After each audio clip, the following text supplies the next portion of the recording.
download occurred when I asked them.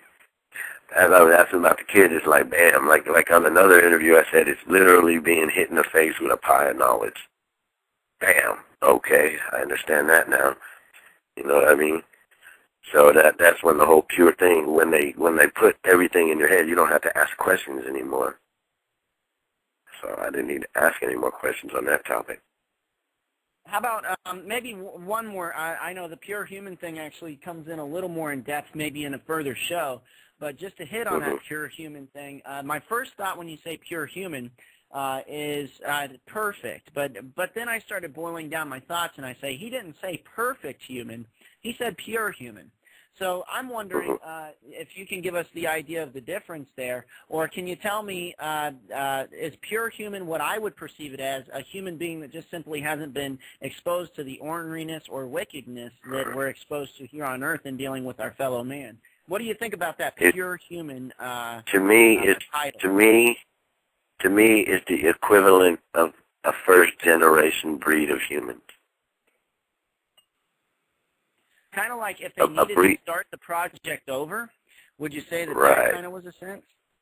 Wow. Yes. So that kind of gives me a feeling of, wow, man, because how did we come about is on every last human being's mind here on Earth. Because they did it before. That's how we were here. Yeah, exactly. That's how we got here, by them bringing pure humans down, and then we ended up getting chicken pox.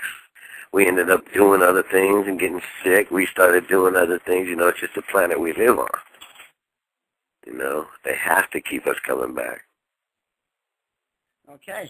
So we got the pure humans. They have to keep us coming back. You know, it's cyclical. Life's cyclical. Just interesting stuff. Where does our cyclical universe come into it? Our crossing the center of the galaxy at 2012, things like that. Just very fascinating stuff to me. So that was, I don't know. I think that I'm going to go back and listen to this. I'm going to crunch on it later. That's probably one of the most significant things that I've heard throughout this as far as the pure humans and what we came to there. Anyways, moving on, not to dwell.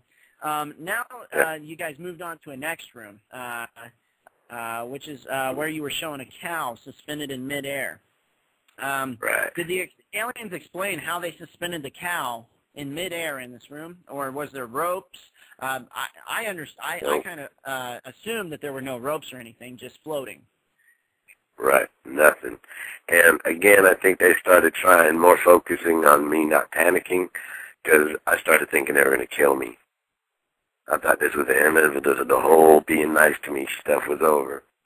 And I was instantly trying to be calm, like, oh, this is it, getting ready to defend myself. So they instantly just try to relax me, you know. What did they do to relax you? I'm sorry, are you saying they showed you the cow to relax? You know, just time, just the next second, you know, he would just answer my questions. Just being that the next second, every next second I wasn't getting murdered was answering my question that they're not going to kill me.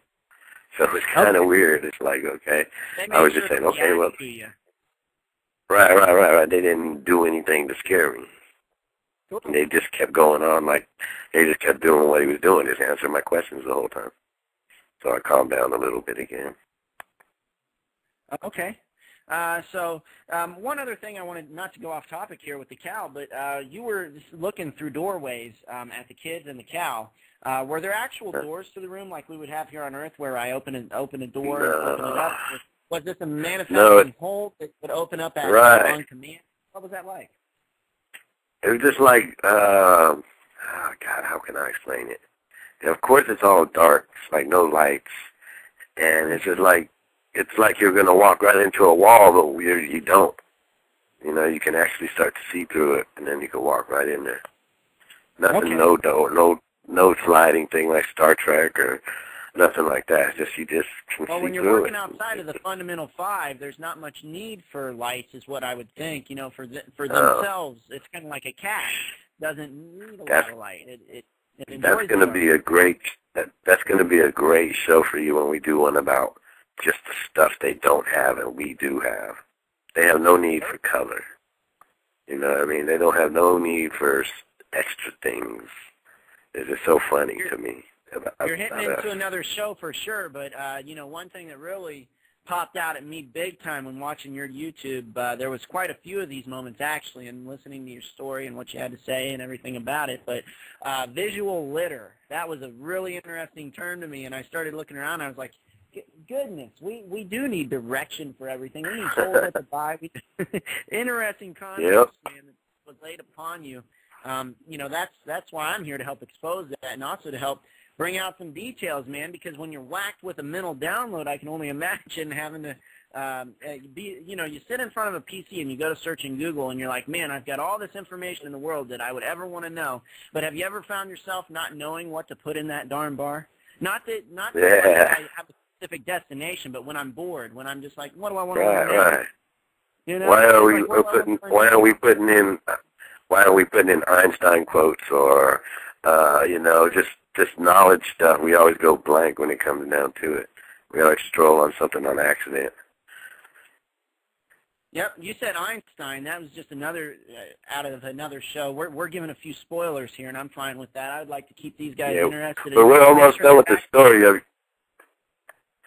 Go ahead. Yeah, we are almost done with the story. I'll come right back to it, but I'm just going to make a quick little comment, and we'll move right on. You don't even have to comment if you don't want to. But you said Einstein.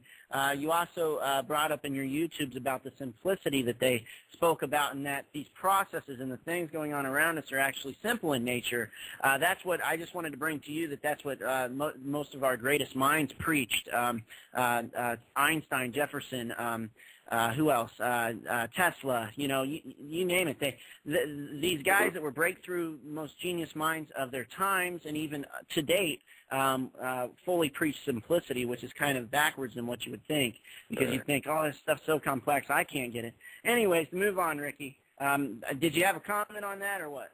You want me to move on? Yeah, I did. Actually, all those people that you mentioned, some of their greatest thoughts, inventions, or conclusions have came to them in their sleep, or just came to them. You know, it was actually put in them.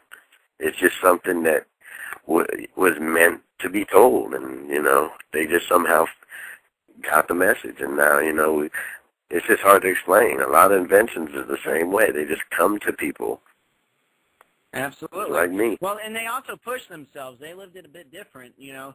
They would stay up all night in their study and work all the way to the hours in the morning, then get up and go run in a conference or something. So you have to imagine sleep deprivation and things like that that's helping all of these events to transpire just right. It's almost like falling into the right trance, you know. It's pretty wild. What it is like say Einstein would come up and try to work all day at noon on this conclusion. All day at noon, take a break, and then he's all night. And then when did he come up with it? 4 in the morning when he's sleeping. Get up and write it down. Why was that? Because his mind never stopped, and he was searching for these conclusions, and it was given to him. I don't know about you, but I can fully relate on that mind never stopping thing, man. That's probably why I'm here on Blog Talk Radio, man. I don't have enough people to talk to because there's not enough people out there to listen to all the crap that I've got to spill. Half of it is probably just that, but the other half, I feel, could be important. So to move on, you're right. We're getting towards the end of the story here, man. I want to keep chugging along and make sure that we finish this up. We're halfway through the show already. This hour and a half is we're at the cows. Man. I love it. So we were at the cows. I'm sorry, go ahead. We were at the cows. The cow part when I saw the cows. That's right. We were at the cows. They then dipped this cow. So the cow suspended in the air. We were talking about the emotions. We lost track. That's okay. We're back. He's suspended in the air. And from here, there's a pool below him, which killed and disemboweled the animal once the aliens controlled him back down into the pool. There's no levers or pulleys, so, I mean, there's got to be some sort of a system. I don't know if they're doing it behind a wall or if they're doing it with their minds, which is another interesting topic. But they dip him down, and he's disemboweled. What was in this pool? Can you describe the texture or color? Did you realize it as a gel, kind of like you did in the V-shaped pool? What is this?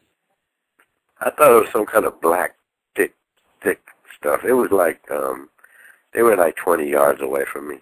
I wasn't really close. When they So pulled I the wasn't. animal out, was it dripping this stuff? Was it dripping off the animal, or was it more like an acid in and out kind of wash thing? Right.